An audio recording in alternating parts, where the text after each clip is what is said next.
തൃശൂർ ജില്ലയിലെ മറ്റത്തൂർ ഗ്രാമപഞ്ചായത്തിൽ കഴിഞ്ഞ ശീലം വെച്ച് ജയിച്ച മുഴുവൻ യു.ഡി.എഫ് കോൺഗ്രസ് അംഗങ്ങളും ബി.ജെ.പിയിലേക്ക് ചേക്കേറുന്ന കാഴ്ച കേരളം കണ്ടത് നിമിഷ നേരം കൊണ്ട് മുഴുവൻ കോൺഗ്രസ് വാർഡ് അംഗങ്ങൾക്കും ബി.ജെ.പി ആയി മാറാൻ യാതൊരു പ്രയാസവുമില്ല എന്നാണ് അവിടെയുള്ള അവരുടെ കൂറുമാറ്റം എല്ലാ കോൺഗ്രസും മാറി ബി.ജെ.പിയിലേക്ക് ചേക്കേറുന്ന അവസ്ഥയിൽ നമ്മൾ കാണുന്നത്.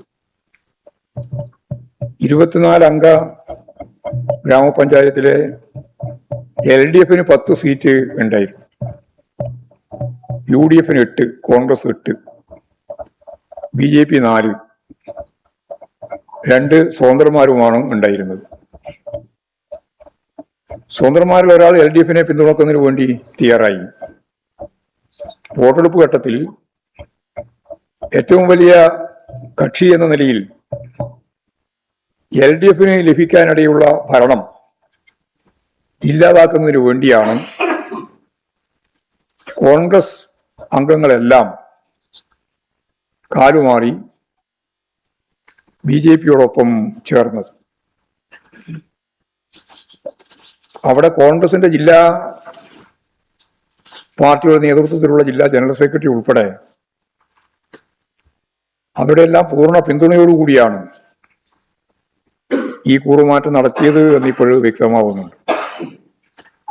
അവര് മാത്രമല്ല, വി.ഡി. സതീശൻ ഉൾപ്പെടെയുള്ളവരെല്ലാം ഈ കൂറുമാറ്റത്തെ ന്യായീകരിക്കുന്ന അവസ്ഥയാണ് വന്നു ചേർന്നിട്ടുള്ളത്. ഏത് നിമിഷവും ഏത് കോൺഗ്രസുകാരനും ബി.ജെ.പിയിലേക്ക് ചേക്കേറാം എന്നതിന് അതിന് വരമ്പുകളില്ല. നേരിയ ഒരു നൂൽ തടസ്സം പോലുമില്ല എന്നതാണ് കേരളത്തിൽ കാണുന്ന ഏറ്റവും പ്രധാനപ്പെട്ട ചിത്രം.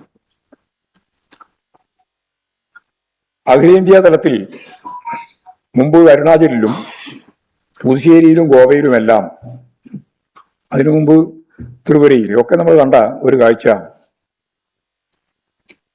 കോൺഗ്രസിലെ പ്രമുഖ വിഭാഗങ്ങളാകെ